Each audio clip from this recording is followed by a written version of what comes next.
good, but she came from a completely different background, and she was, she was telling me how to stand and what to do with my end, and so the voice box wouldn't come up when I was singing higher stuff. Yeah, this is really strong still today in classical singing, and part of my journey was done inside classical singing. I've taken classical singing lessons.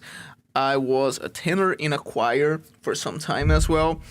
And indeed, there is an instruction that is quite common inside that context. You need to keep your larynx low at all times. Now, the problem is, and that's also the reason why at the end of pretty much every video that I post here, I say, if your concepts cannot be seen in the real world, they must change and not the world. Because in the real world, that's not what you see, especially in the real world of contemporary singing. When you have rock singers or pop singers or musical theater singers, they are on stage, they need to move as they sing. Sometimes we need to jump as we sing. Sometimes we need to dance as we sing.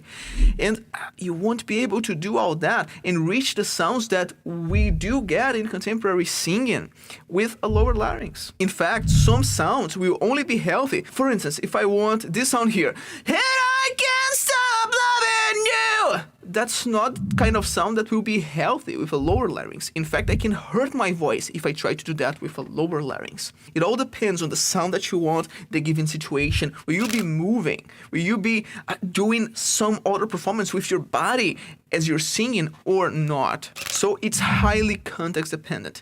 And again, if your concepts cannot be seen in the real world, they must change. If you still believe that you need to keep your larynx low at all times, I'm sorry, but that's not the way that you see things happening in the real world. And that's